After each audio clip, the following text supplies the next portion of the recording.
እንግዲህ መጽሐፍ ቅዱስ ላይ ትናንሽ መጽሐፍ ቅዱስ የሚባሉ ጥቅሶች አሉ። እኛም መሆን የፈለግነው አምላክ ነው፣ ሳጥናኤልም መሆን የፈለገው አምላክ ነው። እኛን እግዚአብሔር ከሰማይ ወደ ምድር ወርዶ ሰው ሆኖ ካዳነን ለምንድነው ሳጥናኤልን መልአክ ሆኖ ያላዳነው? አንዳንድ ሰው እጁን ታጥቦ የሚሰራው ኃጢአት አለ፣ እንደ ጲላጦስ ማለት ነው። እኔ ለማማት ብዬ አይደለም ብለህ ስለጀመርክ ሐሜት መሆኑ ይቀራል።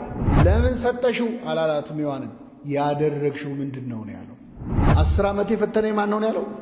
አቆም ጭራሽ በራሱ እየተፈተነ ነው በሰይጣን። እንደዚህ ነው ብዙዎቻችን እኛ እንደው ለሰይጣን የተሻለ ሐሳብ ምንሰጥ አይነት ኃጢአተኞች ነን። ለካህን መናዘዝ ግን ለእግዚአብሔር መናዘዝ ነው። በዛው ሶስተኛው ኑዛዜ ለእግዚአብሔር ነው።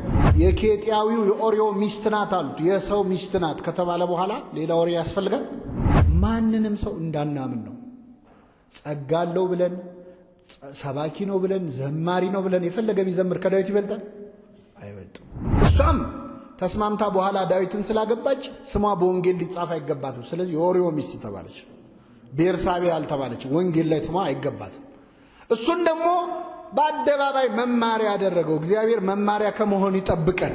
ከዛ ረጠበል የለም ብሎ ሲመለስ የወረደበትን ገመድ ሰብስበውታል። አባ አንተ እዛው ነው መቆየት ያለብህ። ሊቀጡን አይደለም፣ ወደ ማን ሊያቀርቡን ነው? ወደ እግዚአብሔር ነው። ኃጢአቱን የሚሰውር አይለማም፣ የሚናዘዝባት የሚተዋት ከእግዚአብሔር ምን ያገኛል? አሁን የተማርነው እንግዲህ ለጠቅላላ ዕውቀት አይደለም። ሄላትዮ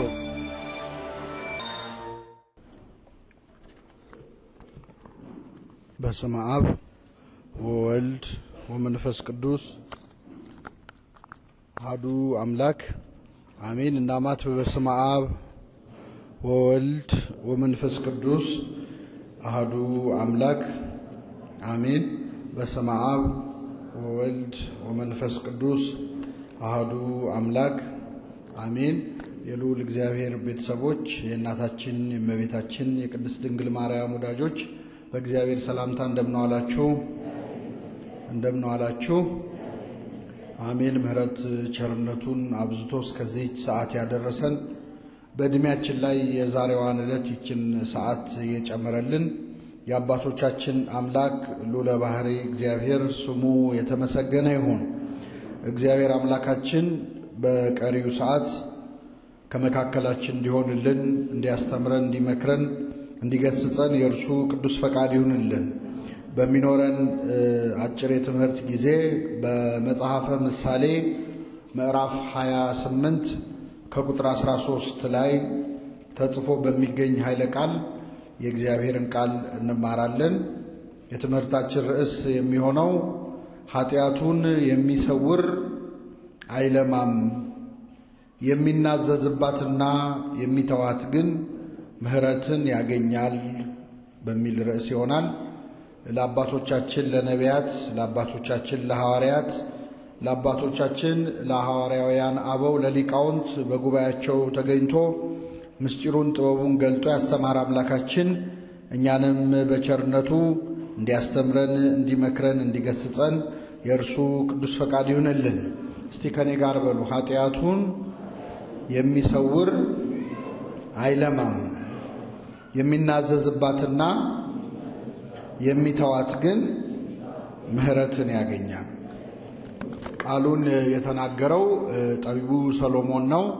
በመጽሐፈ ምሳሌ ምዕራፍ 28 ከቁጥር 13 ላይ ስለ ኃጢአትና ኃጢአትን ተከትሎ ስለሚመጡ የህሊና መታወኮች ዘርዝሮ ከተናገረ በኋላ ወደ መፍትሄው ሲመጣ ኃጢአቱን የሚሰውር አይለማም፣ የሚናዘዝባትና የሚተዋት ግን ምሕረትን ያገኛል ብሎ ስለ ንስሐ በአንድ አረፍተ ነገር እጅግ በጣም ጥልቅ ሐሳብ አስተምሯል። እንግዲህ መጽሐፍ ቅዱስ ላይ ትናንሽ መጽሐፍ ቅዱስ የሚባሉ ጥቅሶች አሉ። ትናንሽ መጽሐፍ ቅዱስ ማለት አንድ አረፍተ ነገር ናቸው። በውስጣቸው ግን ራሳቸውን ችለው ብዙ ትምህርት ያዘሉ ናቸው እና ጠቢቡ ሰሎሞን ደግሞ ባለቅኔ ስለሆነ ከ1005 በላይ ቅኔዎችን የተቀኘ ጸሐፊ ነውና በአንድ አረፍተ ነገር ውስጥ ጥልቅ ሐሳብ አስቀምጧል። በንባብ ብዛት ሳይሆን ምስጢር በማብዛት ትርጓሜ በማብዛት ማለት ነው። በዚህ ቃሉ ላይ ኃጢአቱን የሚሰውር አይለማም። የሚናዘዝባትና የሚተዋት ግን ከእግዚአብሔር ምሕረትን ያገኛል ብሏል። ስለዚህ በዚህ አረፍተ ነገር ላይ የመጀመሪያው ንስሐን አስተምሯል። ሁለተኛ ኃጢአትን መናዘዝን አስተምሯል፣ ኑዛዜን አስተምሯል። ሶስተኛ ኃጢአታችንን ከተናዘዝን በኋላ ደግሞ እንዴት መኖር እንዳለብን አስተምሯል። እነዚህን ሶስት ቁም ነገሮች እንማራለን። እግዚአብሔር አምላካችን በቸርነቱ እንዲያስተምረን የእርሱ ቅዱስ ፈቃድ ይሁንልን። እንግዲህ ይህ ጉባኤ የንስሐ ጉባኤ ነው። ሁላችሁም እንደምታውቁት ዓመቱ ከመቀየሩ በፊት ንስሐ እንድንገባ ዘመኑ ሳይቀየር እኛ እንድንቀየር ዘመኑ ሲለወጥ አብረን እንድንለወጥ የምንችልበት መንፈሳዊ ምስጢር ቢኖር ምንድነው? ንስሐ ነው። እንግዲህ ምስጢረ ንስሐ ቤተክርስቲያናችን ከሚደገሙ ምስጢራተ ቤተክርስቲያን ውስጥ ነው የምትደምረው። ለዚህም ምክንያቱ እኛ ኃጢአት ሁል ጊዜ ደግመን ስለምንሰራ፣ ሁሌ ስለምንወድቅ፣ ሁል ጊዜ ስለምንቆሽሽ፣ ሁል ጊዜ የምንነሳበትን መንገድ ደግሞ እግዚአብሔር አበጅቶልናል። ጌታችን መድኃኒታችን ኢየሱስ ክርስቶስም በዚህች ምድር ላይ በተመላለሰበት ዘመን ካስተማረው ነገር መካከል አንዱ ምስጢረ ንስሐ ነው። እንደምታውቁት ክርስቶስ ጥምቀትን ተጠምቆ መስርቶልናል። ቁርባንን እንካችሁ ብሉ ጠጡ ብሎ ጢሞ አጣሞሙ እንደሚል ቀምሷ ቀመሳቸው እንደሚል ስጋውን ደሙን እንካችሁ ብሎ ሰጥቶናል። ንስሐን ደግሞ እሱ እንዳይፈጽመው ኃጢአት የለበትም አይደል? ንጹሕ ባህሪ ነው ክርስቶስ። ኃጢአት ስለሌለበት ንስሐ ሊቀበል አይችልም። ግን በሁለት መልኩ የንስሐን ምስጢር አስተምሮናል። አንደኛ ተነሳያን ኃጢአታቸውን በሚናዘዙበት በዮርዳኖስ ወንዝ በትህትና ወርዶ ኃጢአተኞች በሚጠመቁበት በዮርዳኖስ ወንዝ ወርዶ የመጀመሪያዊቱን ጥምቀት መስርቷል። በሌሎች ሰዎች አይን ኃጢአት የሰራ እንደነሱ በደለኛ መስሎ ይታያቸው እንደሚችል እያወቀ ማለት ወደ ዮርዳኖስ ወንዝ ወረደ። መጥምቀ መለኮት ቅዱስ ዮሐንስ ግን ወደዚህ ወደ ዮርዳኖስ ወንዝ ስለመጣ እንደናንተ ኃጢአተኛ እንዳይመስላችሁ ሲል የዓለምን ኃጢአት የሚያስወግድ የማን በግ አለ? የዓለምን ኃጢአት ምን የሚል የሚያስወግድ ዘያትት ኃጢአት ዓለም የሚያረቅ ብሎ ተናግሮለታል። ሁለተኛው ክርስቶስ ንስሐን የመሰረተው ኃጢአት ሳይኖርበት ማለት ነው። ከኃጢአተኞች ጋር ደግሞ ታይቷል። የኃጢአተኞች ወዳጅ ተብሏል። ከኃጢአተኞች ጋር በልቷል፣ ጠጥቷል። በኃጢአታቸው ሰው የሚጸየፋቸውን ሰዎች በፍቅር አቅርቧቸዋል። ሶስተኛ ደግሞ ንስሐን ሰብኳል፣ አስተምሯል። መንግሥተ ሰማያት ቀርባለችና ምን አድርጉ? ንስሐ ግቡ ብሎ የስብከቱ መጀመሪያ ያደረገው ምስጢረ ንስሐ ነው።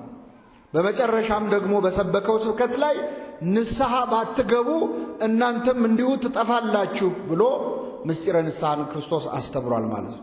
ንስሐ በጣም ጥልቅ ትምህርት ነች፣ ጥልቅ ምስጢር ነች። ንስሐ ያልቀየረችው ያለወጠችው ሰው የለም። የተዋረደውን ከፍ የምታደርግ ወደ እግዚአብሔር መንግሥት የምታስገባ ወደ መንግሥተ ሰማያት መሰላል ሆና የምታሻግር ንስሐ ነች። የንስሐን ኃይል የምትረዱት እግዚአብሔር እንኳን ሰው የሆነው በንስሐ ምክንያት። እግዚአብሔር ሰው የሆነው በምን ምክንያት ነው? በንስሐ ነው። እንዴት ካላችሁ እንደምታውቁት የሰው ልጅ ገነት ውስጥ ይኖር በነበረ ጊዜ ያልተሰጠውን ሽቶ አምላክ ለመሆን ፈልጎ አትብላ የተባለውን በልቶ ጸጋ እግዚአብሔርን አጣ፣ ልጅነቱን አጣ። ስለዚህ ከገነት ተባረረ፣ እርቃኑን ሆነ። የሰው ልጅ ከመበደሉ በፊት ግን ከኛ ቀድሞ ከእግዚአብሔር የተጣላ ሌላ ፍጥረት አለ የለም? አለ። እሱም ማን ነው? ሳጥናኤል ነው። ሰይጣን ምን መሆን ፈልጎ ነው ከእግዚአብሔር ጋር የተጣላ? አምላክ መሆን ፈልጎ ነው። እኛስ ከእግዚአብሔር የተጣላ ነው ምን መሆን ፈልገን? ብዙም አይለያይም እኮ አንድ ነው። እኛም መሆን የፈለግነው አምላክ ነው። ሳጥናኤልም መሆን የፈለገው አምላክ ነው። እኛን እግዚአብሔር ከሰማይ ወደ ምድር ወርዶ ሰው ሆኖ ካዳነን ለምንድን ነው ሳጥናኤልን መልአክ ሆኖ ያላዳነው? ለእኛ ያሳየውን ፍቅር ለምን ለሱ አላሳየው? እግዚአብሔር ያዳላል እንዳንል እግዚአብሔር ፊትን አይቶ የሚያደላ አምላክ አይደለም ተብሎ ተጽፎ፣ ለሳጥናኤል የተደረገ ነገር ያልተደረገ ነገር ለምን ለኛ ተደረገ ካላችሁ ሳጥናኤል ንስሐ አልገባም፣ አዳም ግን ንስሐ ገባ። አምላክ ሰው የሆነበት ምክንያት ለአዳም ወርዶ ተወልዶ ተሰቅሎ ሞቶ እንዲያድነው ምክንያት የሆነችው ምንድነች? ንስሐ ነች። አዳም ከገነት ከወጣ በኋላ ገነትን ያህል ቦታ አጣሁኝ፣ በገነት ሳለው እኮ ይሄ ነበር ምቾት ነበረኝ፣ አሁን ግን እንዲሆንኩ ብሎ አይደለም ያለቀሰው ያዘነው። መቅድመ ወንጌል እንደሚነግረን አዳም ብቸኛ ሐሳቡ አምላኬን አሳዘንኩት እያለ ያለቀስ ነበር። የአዳም ለቅሶ የአዳም እንባ እግዚአብሔርን በ5 ቀን ተኩል ከልጅ ልጅ ተወልጄ ምን እልሃለሁ ብሎ ወርዶ ተወልዶ እንዲያድነው አደረገ። ስለዚህ ንስሐ ማለት አምላክን ሰው ያደረገች ምስጢር ነው። ንስሐ በግዕዝ ነው፣ በአማርኛ ጸጸት ማለት ነው። ለምሳሌ በግዕዝ መጽሐፍ ቅዱስ ስታነቡ እገሌ ተጸጸተ፣ እገሊት ተጸጸተች የሚል ካገኛችሁ በግዕዙ ነስሐ ነስሐት ነው የሚለው። ወእግዚአብሔር እኔ ነስሐ እምዘነበበ፣ እግዚአብሔርም ከተናገረው የተነሳ ተጸጸተ የሚለው ነስሐ ይላል። ስለዚህ ንስሐ ማለት ጸጸት ነው። ከምንድን ነው የምንጸጸተው? ምን አደረግን ብለን ነው የምንጸጸተው? ኃጢአት ሰርተናል ብለን ስናስብ ነው የምንጸጸተው። ኃጢአት ሰርቻለሁ ብሎ ሰው አስቦ አምላኬን በድያለሁ ብሎ የሚጸጸተው ጸጸት ሰውን ወደ መዳን የሚያደርሰው ንስሐ ተብሎ ይጠራል። ከኔ ጋር ናችሁ?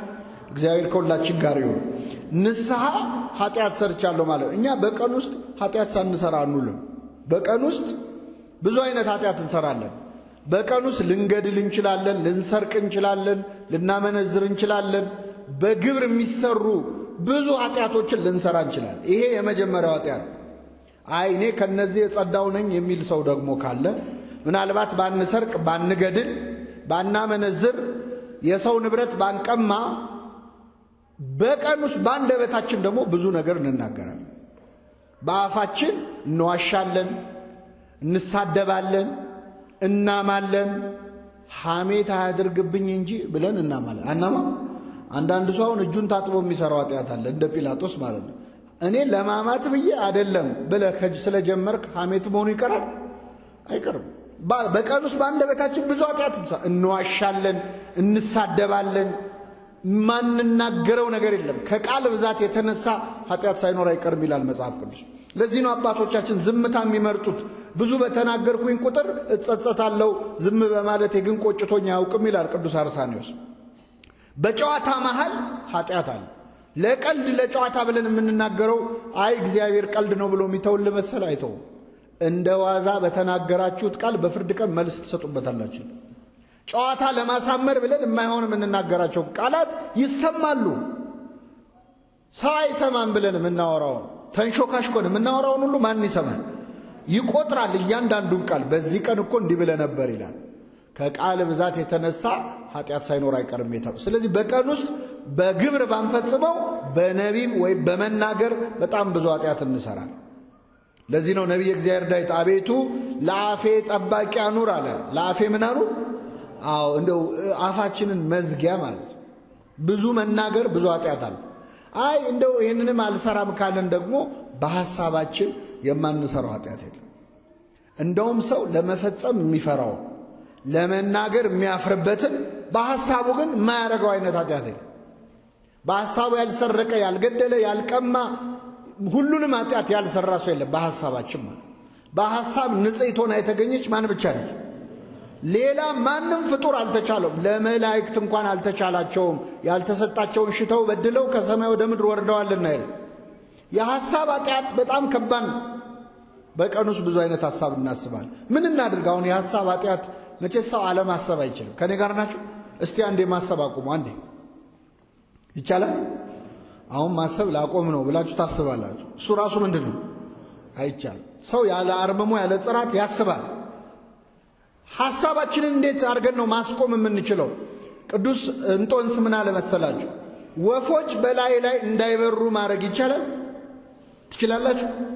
እላያችሁ ላይ ጎጆ እንዳይሰሩ ማድረግ ሞታችኋል ማለት ነው። ጎጆ ከሰሩ ሞታችኋል። ስለዚህ ጎጆ እንዳይሰራ ማድረግ ትችላለህ፣ እንዳይበር ማድረግ አትችልም። የሐሳብ ኃጢአት በአይምሮ እንዳይመጣ ማድረግ አትችልም። እላይ ላይ ግን ጎጆ እንዳይሰራ ማድረግ ትችላለህ። የሐሳብ ኃጢአት ማለት የተጸነሰ ኃጢአት ነው። እንዳይወለድ ማድረግ ግን ትችላለህ። በአንተ ላይ ስልጣን እንዳይኖር እንደዚህ ያድርግልን አምላካችን። ጥቃቅኑን ቀበሮች አጥምዳችሁ ያዙ የተባለው የሐሳብ ኃጢአት ነው። ብቅ ሲንጠብቀ ግደለው። አማትበህም ቢሆን ሰግደህም ቢሆን ጸልየህም ቢሆን ስዕሉ ፊት ሄደህም ቢሆን ወድቀህም ቢሆን የሐሳብ ኃጢአትን መቅጨት ይቻላል። ስለዚህ በቀን ውስጥ ብዙ ኃጢአት እንሰራለን፣ በሐልዮ በነቢብ በገቢር ማለት ነው። ይህንን ኃጢአት በድያለሁ ብለን ስናስብ ንስሐ ወይም ጸጸት ይባላል። ይህን ጸጸት ለሁላችን ያድልን። ሰው በነገራችን ላይ በኃጢአቱ ካልተቆጨ ካልተጸጸተ ኃጢአቱን ለካህን ቢናገር ራሱ ንስሐ ገባ ይባላል። መጀመሪያ መቆጨት አለ። አለዚያ ዝም ብለህ የሰራውን ኃጢአት ብትናገር ሪፖርት እንደማቅረብ ነው። ልክ ሰራተኛ ዛሬ እኔን ሰርቻለሁ እንደሚለው ይሆናል። መጀመሪያ ኃጢአቱን መጥላት አለ። አንዳንድ ሰው ኃጢአቱን ሳይጠላ ኃጢአቱን የሚያወራ ሰው አለ። ልብ ብላችኋል? አንዳንድ ሰዎች እኔ እኮ አሁን ዛሬ እድሜ ይዞኝ ነው እንጂ ያላሳለፍኩት ነገር የለም፣ ሰፈሩ ራሱ በጥብጠ ነው፣ ሰክረን ጠጥተን አቤት ያ ጊዜ ብለው ትዝታ የሚያወሩ ሰዎች። ያሁን ይሄ ንስሐ ነው አይደል? እነዚህ ሰዎች ይቆጫቸዋል ሁሉ ድጋሚ ቢሰሩ ደስ ይላቸው። አይቆጨኝም እኔ በጊዜ ስንት ነገር አድርጋለሁ። ይሄ ንስሐ አይደል። መጀመሪያ መጥላት አለብን። ከዛ በኋላ ነው ወደ ኑዛዜ የምንመጣው። ኃጢአታችንን እንድንናዘዝ እግዚአብሔር ይፈልጋል። ማን ይፈልጋል? እግዚአብሔር እንደሚፈልግ የምታውቁት የመጀመሪያዎቹን ኃጢአተኞች እንዴት እንዳናገረ እስቲ አስታውሱ። የመጀመሪያዎቹ ኃጢአተኞች ወላጆቻችን እነማን ነበሩ አላችሁ? ማናማ ምንድነው የሰሩት? የአዳምና የሔዋን ኃጢአት ምንድነው? ምን ማድረግ ነው? ዕፀ በለስን መብላት። መቼስ አሁን ስለተጻፈ ነው እንጂ እንደው ዕፀ በለስ በሉ ተብሎ ሁሌ እነሱን ተርካለን እንጂ አሁን እኛ ከነሱ የተሻለ ብዙ ነገር አልበላንም። ዕፀ በለሱን ራሱ እኛ ብናገኘው ከነ ግንዱ አይደል እንደምንበላው፣ ፍሬውን ብቻ ቀቅለን ነው የምንበላው ከነሱ ራሱ ሩጭ ነው። ግን መቼስ የተጻፈው እነሱ ስለሆነ እስቲ እነሱ ላይ እናውራ። ምን ይላል ቅዳሴያችን? አባ ጊዮርጊስ ዘጋስጫ አዳምና ሔዋን አምላክ መሆን ፈለጉ ብለህ ታወራለህ፣ አንተስ ብትሆን እነሱ ላይ ስትፈርድ አምላክ ለመሆን እየሞከርክ አይደለም ይላል። ፈራጅ ማን ነው? ስለዚህ እኛ ራሱ ከነሱም ብሳል። በዛ ላይ በእነሱ ንስሐ ነው ተመልሰን ወደ ገነት የገባ ነው አይደል? ቢያንስ እነሱ እኛን ወደ ገነት የመለሰ ንስሐ ገብተዋል። አንተ መቼ ገባህ?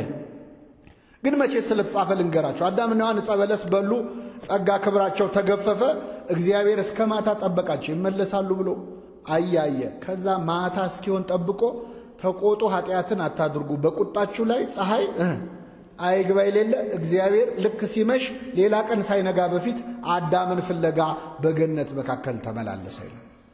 አዳም አዳም ሆይ ወዴት ነህ ብሎ በሰው የእግር ኮቴ ድምፅ፣ በሰው ዳና ድምፅ አሰማው ይላል። የእግዚአብሔርን ቸርነቱን ተመልከቱ። አዳም አዳም ሆይ ወዴት ነህ ብሎ ያሰማው የእግር ኮቴ የማን የእግር ኮቴ? የሰው። አሁን እግዚአብሔር መብረቅ እያወረደ ነጎድጓድ እያሰማ መምጣት ይችላለች? ግን አላደረገው። የት ነህ ናውጣ። አሁን ወላጆች እንዴት ነው ልጅ ጥፋት ሲያጠፋ እንዴት ነው የሚያደርጉት? ውጣ ብያለሁ አይደለ? ዱላ ይዘው እያውለበለቡ ትወጣለህ አትወጣም እያሉ ወላጆች እንደዚህ ናቸው። እንደው ነጎድጓድ ማውረድ ቢችሉ ያወርዳል። እግዚአብሔር ግን ፈጣሪ ሆኖ እንደ ሰው ቀስ ብሎ ማለት ነው። አባት ልጁ እንዴት መቆጣት እንዳለበት አያችሁ? አዳም አዳም ሆይ ወዴት ነህ? አሁን የቱ ጋር እንዳለ አዳም ያውቃል አያውቅም? አዳም ምን አለ? ጌታ ሆይ ራቁቴን ስለሆንኩኝ ፈራው ተሸሸኩም ማለት። እስኪ በሉ ራቁቴን ስለሆን ምን አልኩኝ? አሁን አዳም ኃጢአቱን ተናገረ አልተናገረም? አልተናገረም። ኃጢአቱ ራቁቱን መሆን ነው እንዴ? ምንድነው ኃጢአቱ? ዕፀ በለስም በላው አላለም። ምን ሆንኩ ነው ያለው? ራቁት። ኃጢአቱን ትቶ ኃጢአቱ ያመጣበትን ችግር ነው ያወራው። አንዳንድ ሰውን ካህን ፊት ቀርቦ አባቴ ይሄ መጠጥ ጤና አሳጣኝ ይላል። ይሄ ንስሐ ነው? ሰካራም ነኝ ነው የሚባለው። መጀመሪያ ሰካራም ነኝ ብለህ ነው፣ ከዛ ውጤቱን በኋላ እናወራለን። አዳም ግን ኃጢአቱን ዘሎ ኃጢአቱ ያመጣበትን ችግር አወራ። ራቁቴን ስለሆንኩኝ ፈራው አለው። ደገምና ጠየቀው እግዚአብሔር፣ ራቁትህን መሆንህን ማን ነገረ? አትብላ ካልኩ ዛፍ በላህን አለ። ተመልከቱ። አሁን እግዚአብሔር መረጃ ፈልጎ አይደለም። እምቅድመ ይፍጥሮ ለአዳም ያምር ግብሮ ይላል። ገና ሳይፈጥረው ያውቃል አዳም እንደሚሰራ። ግን አዳም በአፉ ኃጢአቱን እንዲናዘዝ ይፈልጋል። አትብላ ካልኩ ዛፍ በላህን አለው። ይህን ጊዜ ምን አለ? ረዳት ትሁንህ ብለህ የሰጠኸኝ ሴት ከዛፉ ሰጠችኝና ምን አልኩ? አይሰማም። የመጨረሻዋ ነች ኃጢአቱ። ምን የምትለው? በላው። ግን በላው ከማለቱ በፊት ስንት ክስ ጨምርበት አይደል? ምን ብሎ ከሰሰ? ረዳት ትሁን ብለህ የሰጠኸኝ ምን ሴት። ለኃጢአቱ ማንን ከሰሰ ማለት?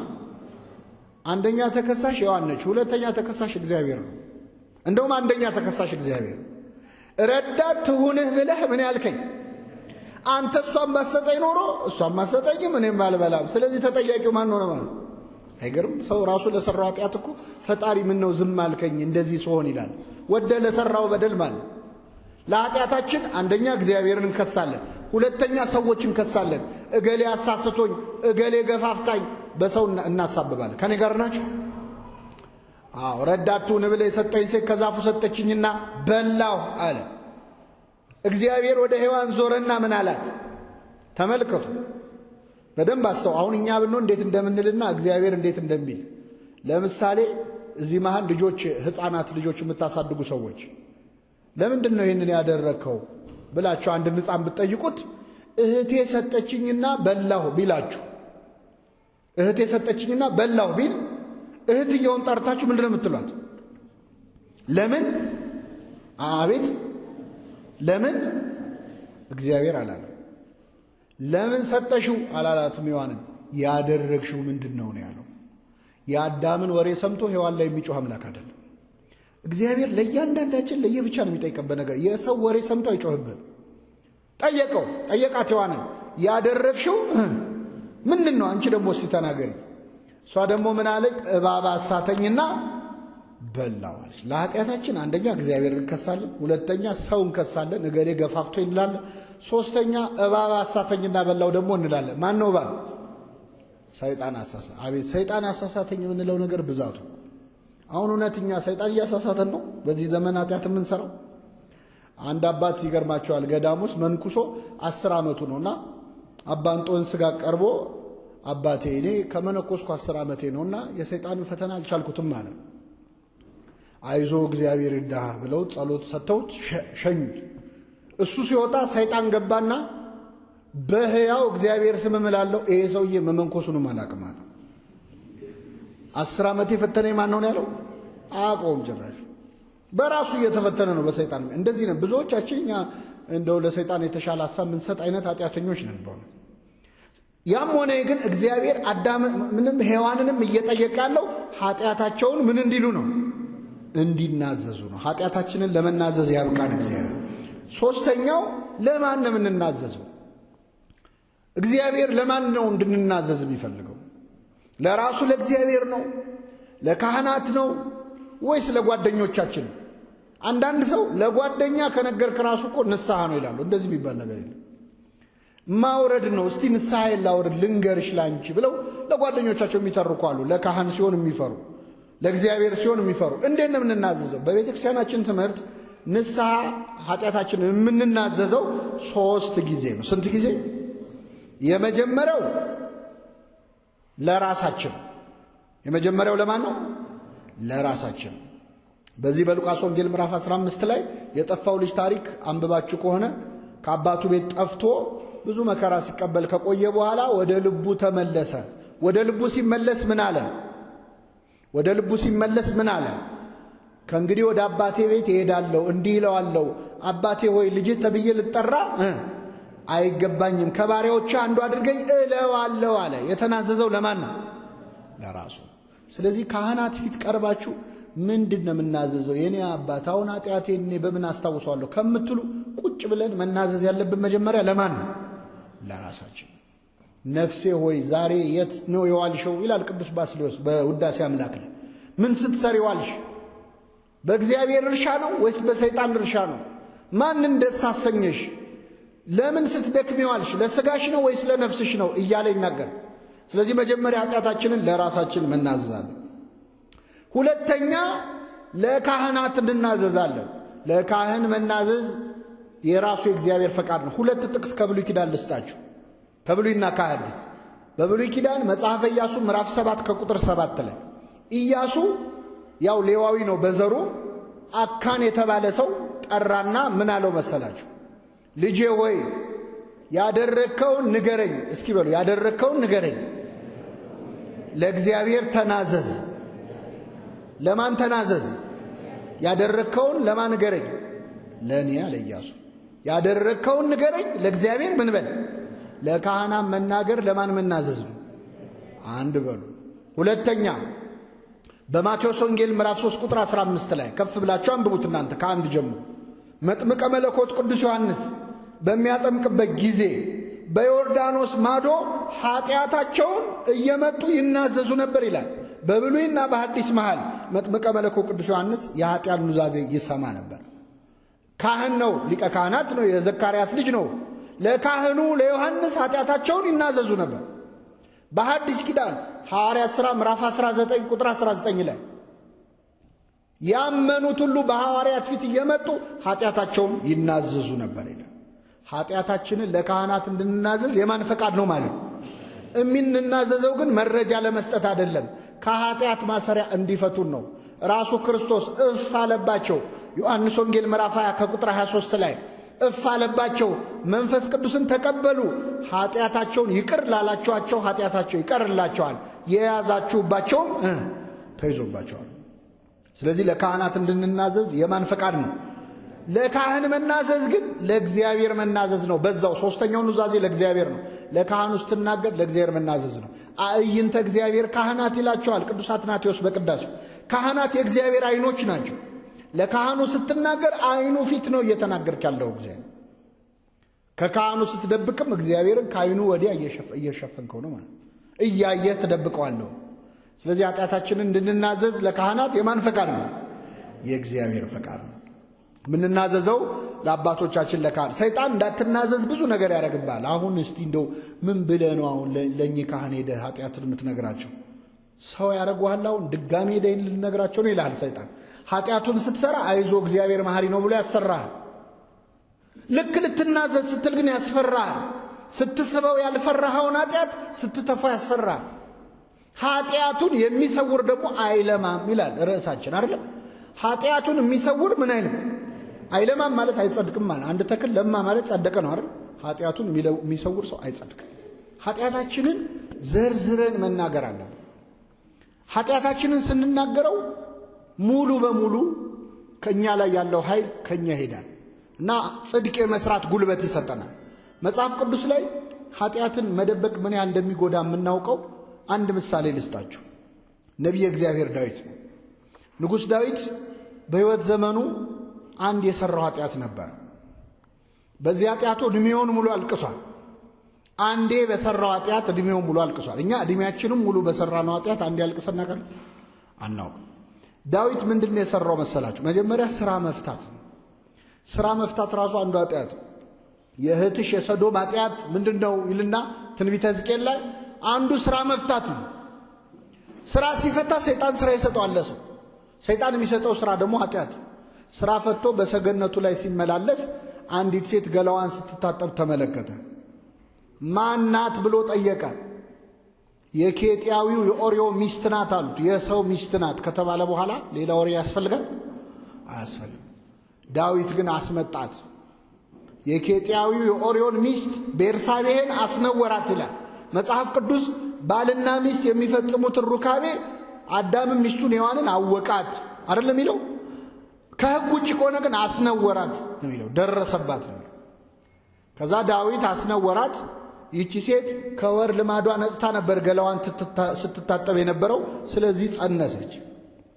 መልእክተኛ ላከችበት። ንጉሥ ሆይ ያንተን ልጅ ጸንሻለሁ አለችው። አሁን ልብ አድርጉ። ዳዊት ጦር ሜዳ የሄደን የአንድ ወታደር ሚስት ቀምቶ ከሱ ጸነሰች ቢባል ለስሙ ጥሩ ነው አይደለም። ይሄን ነገርማ መፍትሄ ያስፈልገዋል ብሎ ባሏን ከጦር ሜዳ አስመጣው። ምንድነው ሐሳቡ? ባሏ መጥቶ ከሚስቱ ጋር ምን እንዲተኛና ጽንሱ የሱ ነው እንዲባል። ኬጢያዊን ኦርዮን አስመጣው። እንዴት ነህ? ጦሩ እንዴት ነው? ሰላም ነው ያለው። ጠየቀው። እግዚአብሔር ይመስገን ታቦተ ጽዮንን ይዘን ድል እያደረግን ነው ንጉሡ ያለው። በልሺ ወደ ቤት ግባና እረፍ አለው። እንደው ከሚስት ጋር ተኛ ማለት ነው የቀረው። ዋና ሐሳቡ ኃጢአቱን ምን ለማድረግ ነው? ለመሸፈን። ኬጢያዊ ኦርዮ ግን ውጭ አደረ። ይገርማቸዋል። ውጭ አደረ። ከዛ በማግስቱ ውጭ ማደሩን ሲሰማ ምን ነው ውጭ አደርካል?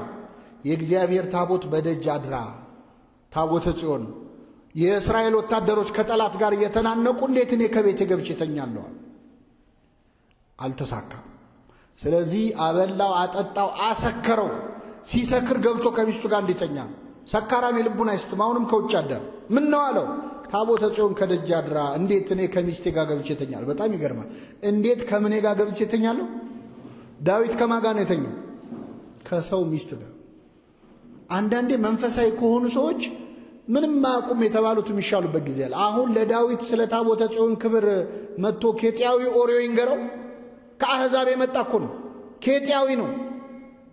ተገዝሮ ነው እስራኤላዊ ሆነው። እንዴት እሱ ይነግረዋል? ዳዊትን ያህል ልበ አምላክ። ይህ ምን ያስተምረናል?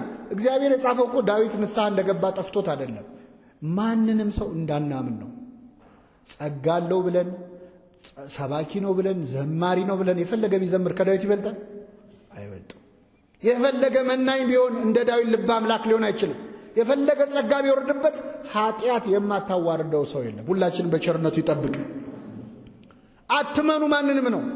እንደ ዳዊት ልበ አምላክ ብትሆን ኃጢአት ግን ትጥላለች። ወግታ የጣለቻቸው ብዙዎች ናቸው። ከዛ መጨረሻ ዳዊት ደብዳቤ አስይዞ ሰደደው። ደብዳቤው ይገደል የሚል ነው። ምስኪን ኦርዮ ልክ እንደ ይስሐቅ የሚሰዋበትን እንጨት ተሸክሞ እንደሄደው፣ ልክ እንደ ክርስቶስ መስቀሉን ይዞ እንደሄደው፣ ልክ እንደ ባህራን የሞቱን ደብዳቤ ይዞ እንደሄደው ሄዶ ወስዶ ሰጠ። ደብዳቤውን ሲያዩ ጦር መሪው ይገደል ይላል። ምንም ማድረግ አልቻለም። በቃ ጠላት የሚበዛበት ቦታ ላይ ጥላችሁ ትሽሹ ብሎ አዘዘ። ወታደሮች ኦርዮን ይዘው ዘመቱ። የጠላት ጦር ግር ብሎ ሲመጣ ጥለውት ሸሹ።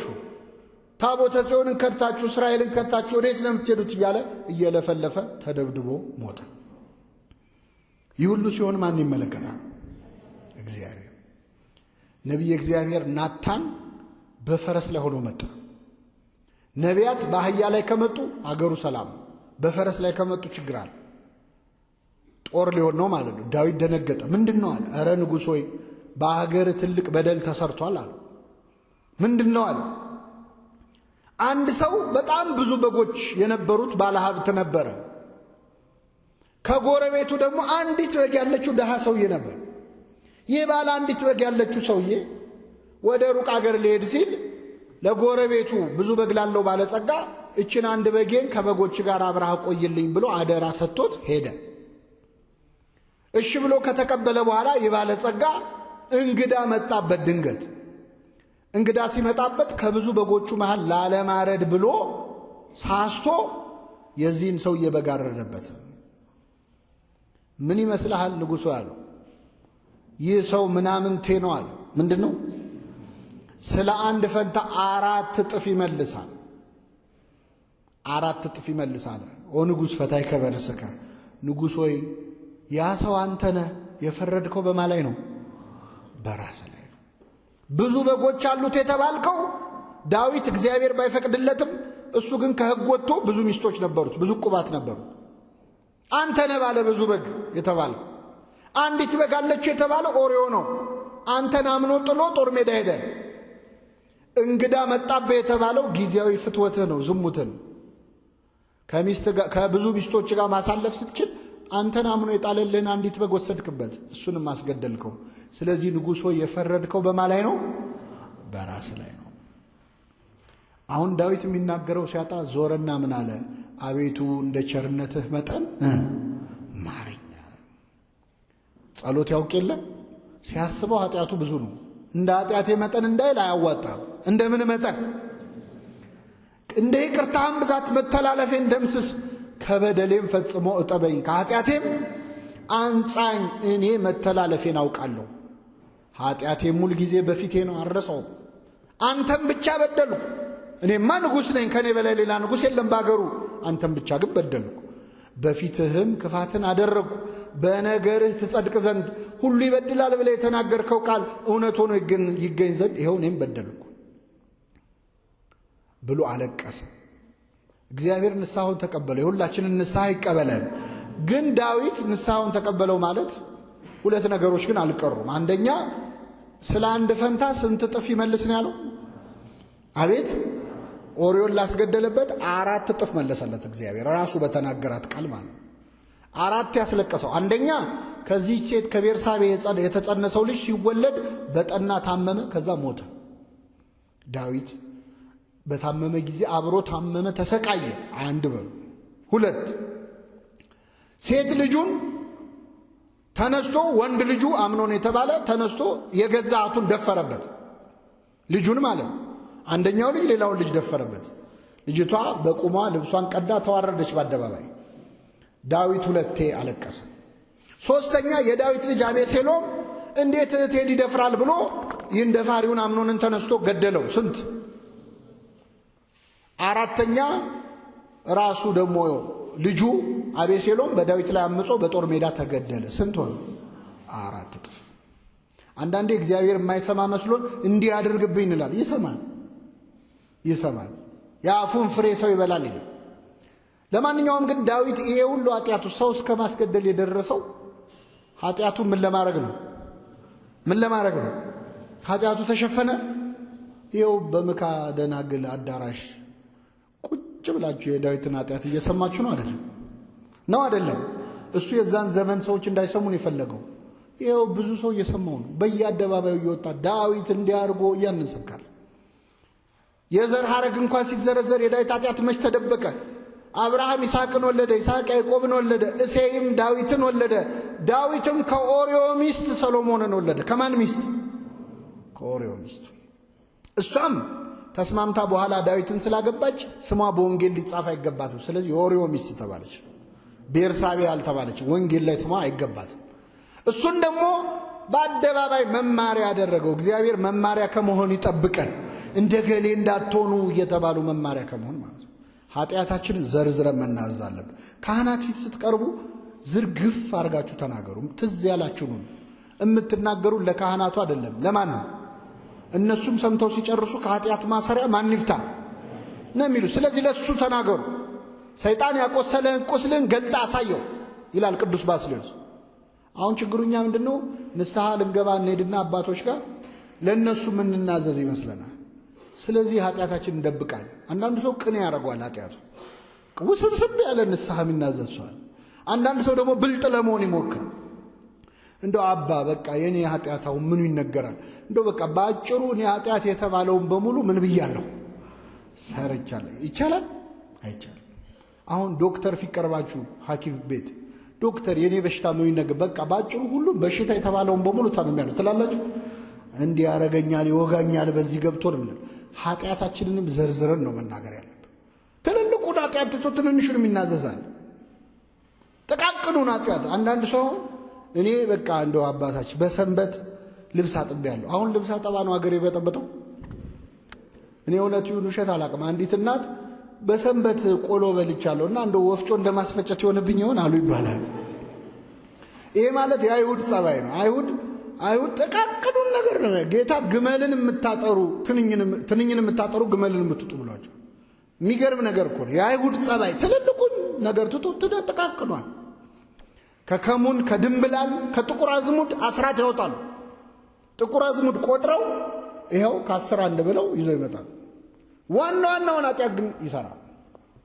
ስለዚህ ኃጢያታችንን ዘርዝረን መናዘዝ አለብን ኃጢያቱን የሚሰውር አይለማም የሚናዘዝባትና የሚተዋት ግን ምሕረት ያገኛል የሚናዘዝባት በሉስኪ የሚናዘዛት አይደለም የሚለው ምን የሚልባት በቀል ነው ማለት ነው አያችሁ ተናዘዙባት እስቲ ኃጢያታችሁ ኑና ተበቀሏት ኃጢያት ያቆሰለችን መተን እንናዘዝባታል የሚተዋት ግን ይላል ተናዘን መቅረብ ብቻ አይደለም ኃጢያታችንን መተው ደግሞ አለብን መታገል አለብን እምንተው በምንድን ነው አባቶቻችን ካህናት የሚሰጡንን ቀኖና በመፈጸም ይሄን ነግሬያችሁ አጠቃለላል የሚተዋት ግን ምሕረትን ያገኛል ኃጢያት ምን አድርገን ነው ካላችሁ በሚሰጠን ቀኖና ነው አባቶቻችን ካህናት ቀኖና የሚሰጡን እኛን ከኃጢያት ለማላቀቅ ነው ቅጣት አይደለም መድኃኒት ነው ቀኖና የሚሰጠው ለምሳሌ ሐኪም ለበሽተኛ ኪኒን የሚሰጠው ለቅጣት ነው ከበሽታው ምን ለማድረግ ነው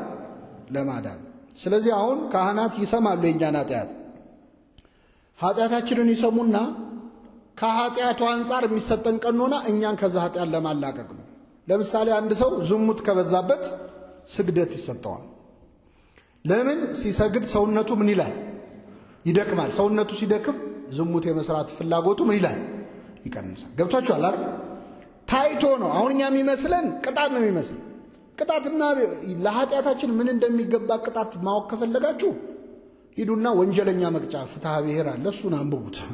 ቤተ ክርስቲያን ደግሞ ፍርድ ቤት አይደለችም፣ ሐኪም ቤት እምትሰጠን ቀኖና ለፈውስ ነው። አሁን እኛ የሚመስለን ብዙ ኃጢአት ያለበት ሰው እግሩ እስኪሰበር ስገድ የሚባል ትንሽ ኃጢአት ያለበት ሰው እንደዛ ነው። እንደውም ብዙ ኃጢአት ያለበትን ሰው ቤተ ክርስቲያን ምንም ቀኖና ላሰጠው ትችላለች። አይዞ በቃ እግዚአብሔር መሐሪ ነው ብለውት ባይሆን ካህኑ ለሱ ይሰግዳሉ፣ ለሱ ይጾማሉ።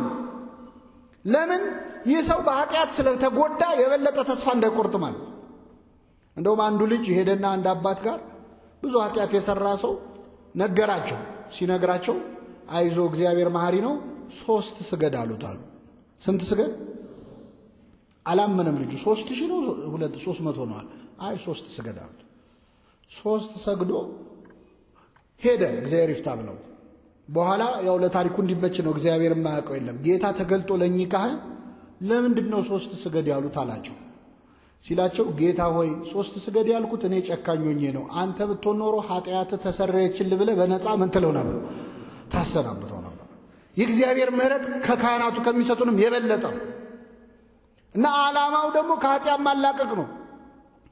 ትንሽ ኃጢአት ያለበትን ደግሞ ብዙ ስገድ ይሉታል። ምክንያቱም ይሄ ሰው ወደ ፍጹምነት ለመምጣት ትንሽ ነው የቀረው አይደል? የቀረችውን አራግፎ የበለጠ እንዲቀደስ ማለት ነው። ዓላማው ወደ እግዚአብሔር ማቅረብ ነው። የሚሰጠን ቀኖና የሚገርም ነው። ካህናት እግር መንገድ ሊያስኬዱን ይችላሉ። ቅጽረ ቤተ ክርስቲያን አትግባ ሊሉ ይችላሉ። ስራ ሊያሰሩ ይችላሉ። ከታዘዝክና በትክክል ያሉንን ከፈጸምን ከኃጢአት እንላቀቃለን። ኃጢአት የመተው ኃይል እናገኛለን። እና የአባቶቻችን ካህናትም ዋነኛ ስራቸው ሰምተው ያንን ሰው ከዛ ቁስል መፈወስ ማስታረቅ ነውና ኃጢአቱን የሚሰውር አይለማም። የሚናዘዝባትና የሚተዋት ከእግዚአብሔር ምን ያገኛል? ምህረት ያገኛል። አንድ ሰውዬ ምን አረገ መሰላችሁ? ይሄን ነግሬያችሁ ላብቃ። አንድ ሰው በጣም ወንጀለኛ ነው። 7 ሰዎች የገደለ ወንጀለኛ ነው። ስንት ሰው? አሁን ሊናዘዝ ወደ አንድ ካህን ሄደና አባቴ ፍቱኝ፣ መናዘዝ ፈልጋለሁ ኃጢአቴን አላቸው። እሺ ምንድነው የኔ ልጅ ሲሉት 7 ሰው ገድያለሁ አላቸው። የሚገርማችሁ ካህናት በጣም ብዙ ኃጢአት ከመስማታቸው የተነሳ በሆነ ኃጢአት አይደነቁ። አሁን እኛ የሚመስለን የሆነ ኃጢአት ስትነግራቸው ወይ ጉድ እንዲህ ሲያደርግ ከርሞ መጣ የሚሉ ነው የሚመስለናል። ለሐኪም በሽታ አዲስ ነገር ነው፣ ለካህናትም ኃጢአት አዲስ ነገር አይደለም። ይሄ ልጅ ግን 7 የገደለው በአጋጣሚ ከተሾሙ ዓመት ያልሞላቸው ገና ወጣት ካህን ጋር ነው ሄደው እና 7 ሰው ገድያለሁ ሲላቸው በስመ አብ ወወልድ ወመንፈስ ቅዱስ 7 ብለው ደነገጡ። ሲደነግጡ እኚህ ሰውዬማ አጋልጦ ይሰጡኛል ብሎ እሳቸውንም ገደላቸው። ሲደመር ስንት ሆነ? አሁን 8 ሰው ገደልኩ ብሎ ደግሞ ሊናገር ወደ ሌላ አባት ሄደ። ሌላ ካህን ጋር ሄደና አረጋዊ ካህን ናቸው፣ ብዙ ዓመት ያገለገሉ። አባቴ 7 ሰው ገደልኩ፣ 7 ገደልኩ ብዬ ለሆኑ ካህን ስናገር አደነጋገጣቸውን ሳየው ሊያጋልጡኝ ይችላሉ ብዬ እሳቸውንም ገደልኳቸው።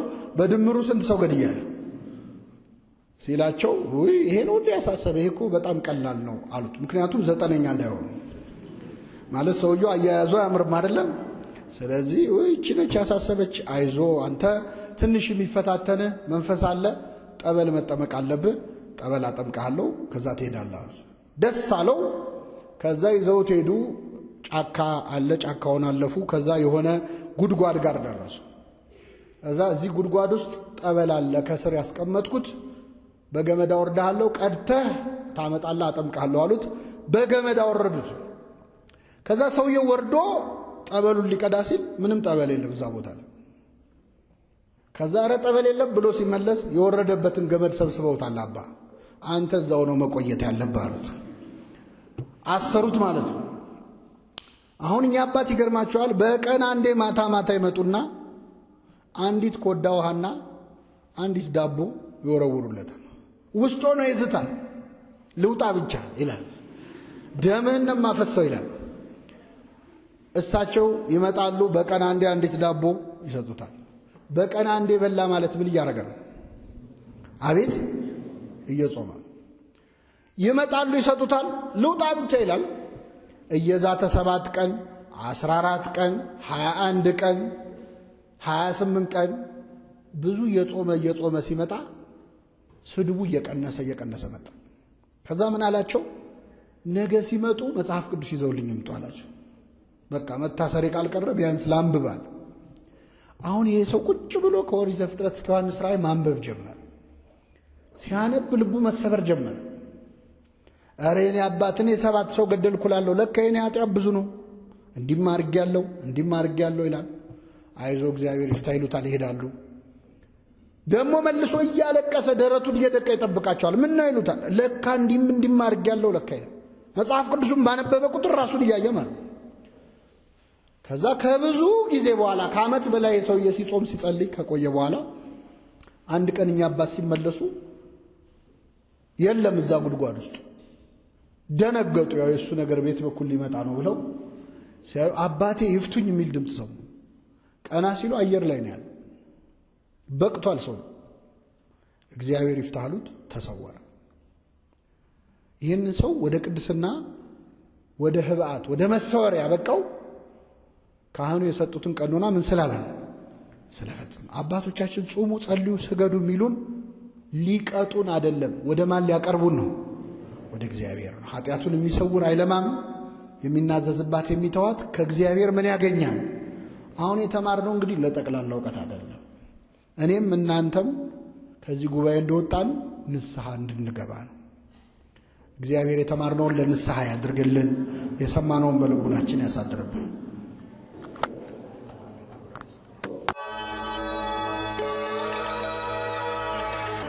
ሄላትዮ